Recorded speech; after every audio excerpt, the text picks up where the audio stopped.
Well, with final home game of the year, senior night, or senior afternoon, against Louisiana Tech. We're catching them when they're playing, I think, their best football. They deliver some problems. The structure of their defense. They're 3-3-5, but it's different because they have a robber, a rover, a guy basically it's really hard to get to block, who's a really, really good player, the Fields kid. And so offensively, they're running the ball a lot better than they have all year, not throwing it quite as much as what they did earlier in the year, but the transfer from Coffeyville's a hard runner. Their line's playing well. They've got a lot of speed at wideout. So I think they're going to come in with a lot of confidence, obviously, after last week, their win. And so we're excited about having them here and on senior day for us. But we know that was a big win for them last week. They'll come in with a lot of confidence, I'm sure. I was wondering if you talked to the team about obviously you see 4-6 and it's Louisiana Tech's not a big name team, but three overtime losses and the loss to Western Kentucky that was playing really good. You talk to them about maybe they're not what their record says they are?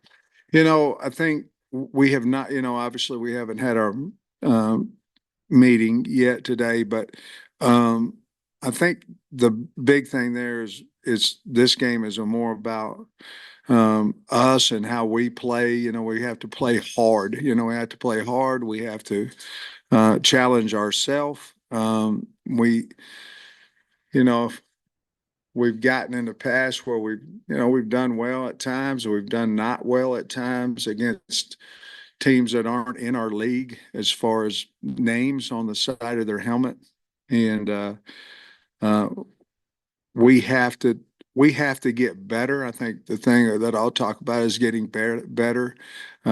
Certainly, we have two games left, not just one, so we have to continue to try to improve, and then our consistency has to be there. So we need to put two games defensively where we're flying to the football back to back, and then offensively we've got to take care of the football better. We have to throw, we have to catch it better. We've got to protect it better. There's a lot of things that we got to get better at, especially to win this game. This game will winning. If we can win, it'll allow us for not just another one, but then another one after that. And we just have to continue to improve. So I think that's what we'll talk about a little bit more than even what Louisiana Tech's been able to do lately. After reviewing the film of Texas, anything jump out to you, particularly on the offensive side of the ball that maybe was different than you thought or anything like that? Offensively, we know there was some definite plays in there that, and they forced most of those. We made some mistakes on some of them as well. But the early interception, certainly we've got to catch that ball. We missed a wide open Satagna. That those two plays could have changed the outcome. Holding on to the ball when we throw the little tunnel screen in there to CJ.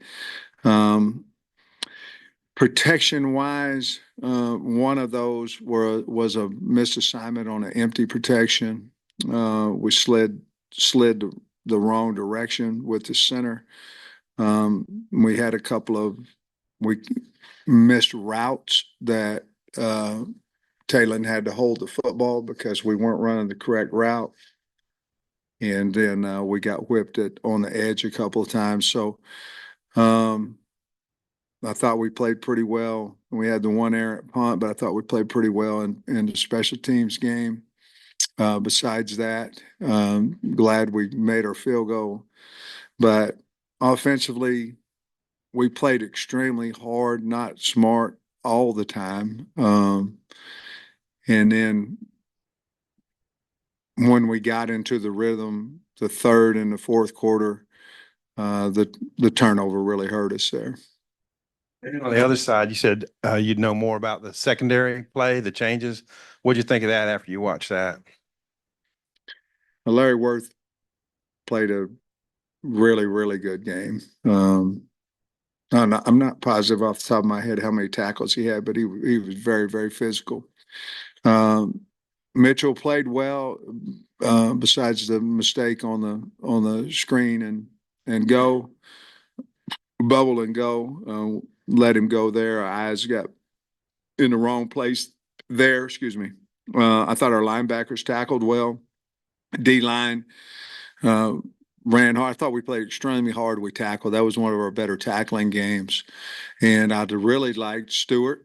He had a good game, and Hudson Clark probably played as good as he's played uh, in a while at the other corner. So I think the changes that we looked at helped us. Have you come across Sonny Cumbie very often in the business, and what? I have not. Um, he, I like him, and from all the interviews that we've watched and different things, he seemed to be an enthusiastic, energetic guy, and he's done a nice job there at Louisiana Tech. But I really haven't ran across him much.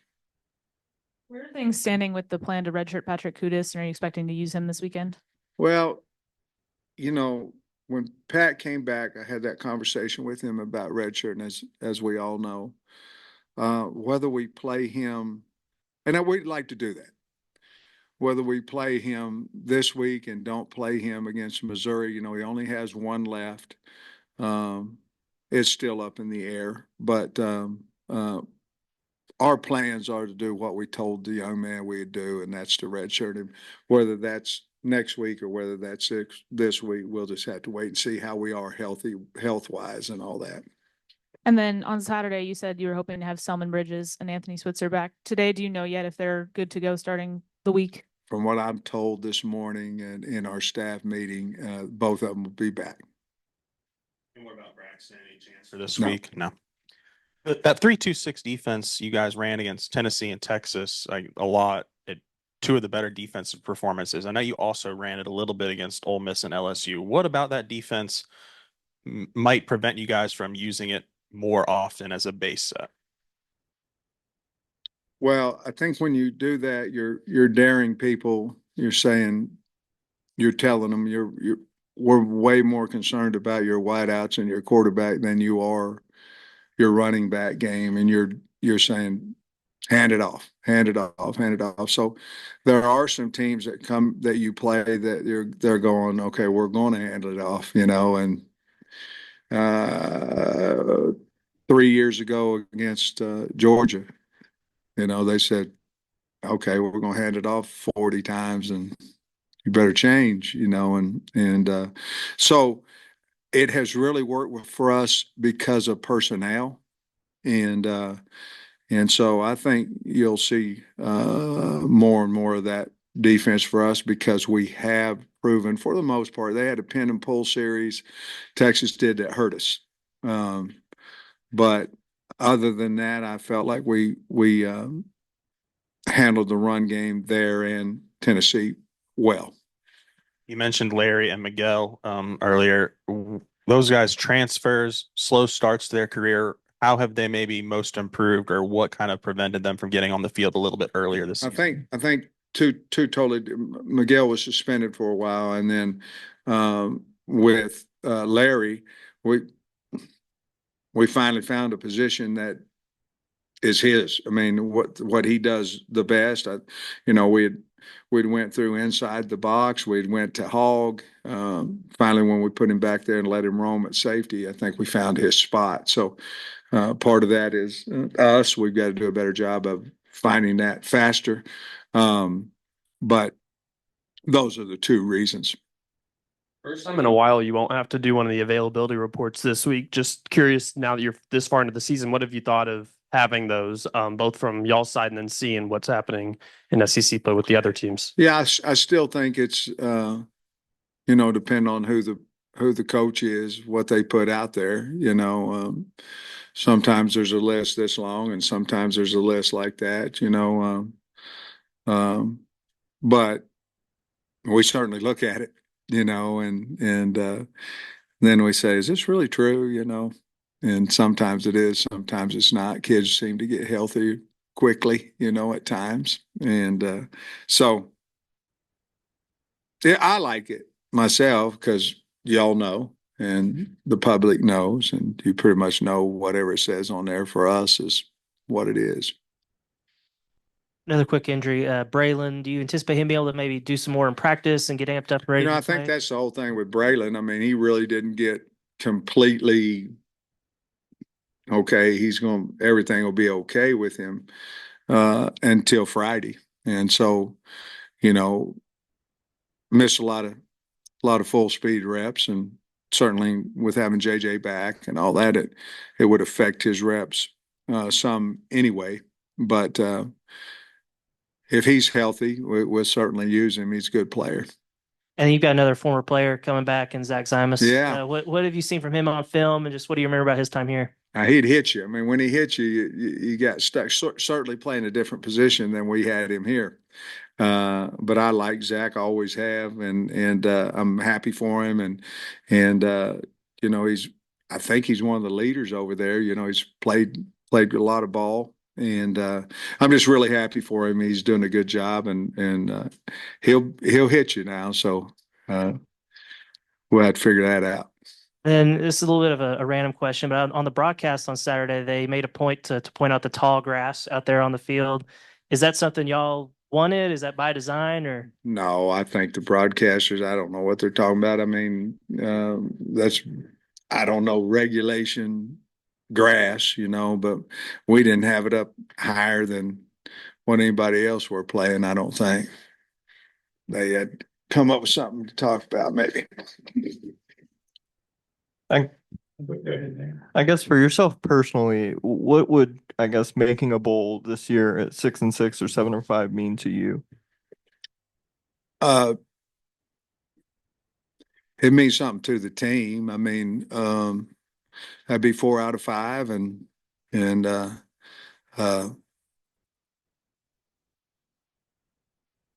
yeah, I mean, it'd be a lot better than not. So I think our kids still enjoy going to postseason. There was several years when they didn't, and so 4 out of 5 opportunities or invites. Um, that'd be good. Sam, you mentioned senior day, and of course, senior days changed a lot. You got some guys have been here 6 years. You got some guys have been here 1 year or 6 months or whenever. I guess whatever it is from January. What does senior day mean to you now? Um, anybody who puts in the work for a team and it's their last home game or whatever. There's always a strong emotion that goes into that because you love them, and but it's also different feeling because now this young man's getting ready to go off and do something else, whether it be in the business world, whether it be in the NFL, and like Hudson Clark and Eric Gregory. Those are two guys that have been here for 6 years, and so the guys that are loyal, Landon Jackson could have left and went to the NFL or could have went in the portal and he didn't. So, each one of them are a little bit different, but um, uh, just very grateful for the guys that came back and the hard work and energy and effort and loyalty that they had to the program.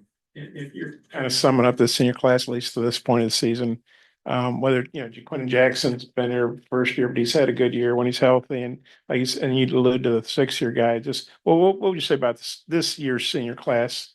How they've contributed? Well, I think they've done extremely well. The guys that came back are playing for us, and the guys that we get brought in from the portal for the most part are playing for us, and have had a lot of reasoning for our success when we've had it, and so I don't know. I was wondering if there's anybody that's walking senior day that's maybe has eligibility left. Yeah. I see that every once in a while. Braun, Josh Braun, would be the one that certainly would like to have him back. But he's going to walk, which, that doesn't mean a whole lot. The rest of them that are walking, I don't expect to come back. But Braun still could come back. Braun could come back. Okay. Yeah. Is there any chance on Braxton to be back this year? Yeah. If he doesn't practice, we're running out of time. I'm saying possibly, the bowl, but I don't. It's just not getting better. Is it time to have the conversation with Talon about does he want to come back? I mean, certainly y'all probably want to have him back. Talon? Probably not. So you'll know Monday after the Missouri game, I've got 6 guys that I'm gonna bring in and talk to. Myself, our coaches are gonna talk to, their players, but there's 6 in there that I want to sit down and talk to, and certainly you could probably imagine who they are, and they would be juniors, and really what I'm going to do is talk to them about their draft status, and then talk to them about coming back, and then certainly try to figure out how we can get them to come back. Sorry, one more injury, quick. Anton Junkaj, how's he? Yeah, I still think he's probably, in all honesty, probably at least a week away. I don't anticipate him really being healthy this week. You've been in Northern Illinois and Cincinnati before they got in the power league. I guess what I'm getting at is you've been on the other side of games like this. Yeah. And I guess you guys won it at Alabama that one year. Yeah. Tom covered that, I think. Just kind of what from the other side's approach or perspective, what's that like based on your experience? Oh, it's exciting. They get to go into, they all have a chip on their shoulder, because probably most of them, and I'm not saying all, but most of them, Arkansas didn't offer a scholarship to. And that was always a big deal at Northern, Western Michigan, Cincinnati back in the day. And that was always a big driving, emotional, to go in and play the big dogs, at the time. And certainly you'd have great weeks of practice, and so emotionally and as far as the week goes, I'm sure they'll be ready to rock and roll. And at least for the most part, when I was at those, at the non-Power 5 schools, that's kind of what our kids thought. And Louisiana Tech plays extremely hard, so I don't know if they can play any harder than what they're doing right now, but they'll come in here ready to roll. Yeah, I was reading Cumbie's post-game comments, and he was saying, I'm paraphrasing here a little bit, but he was really proud. They're 3-6, and they go in and beat their conference leader on the road, and he just appreciated how hard they play. I guess as a coach, watching them and knowing what they did, I guess how much does that impress you? Big. I mean, big. In a nutshell, really, they did to Western Kentucky what they're trying to do to us. You know what I mean? They had that emotional, hey, we're sitting here 3-6. They're the big dogs. And so they use that during the week, and their kids played extremely well, both sides of the ball. Their defense has been playing lights out the last 3. I know Jack State scored some points, but they played well in that game as well. Appreciate you, Coach. All right. Thank you.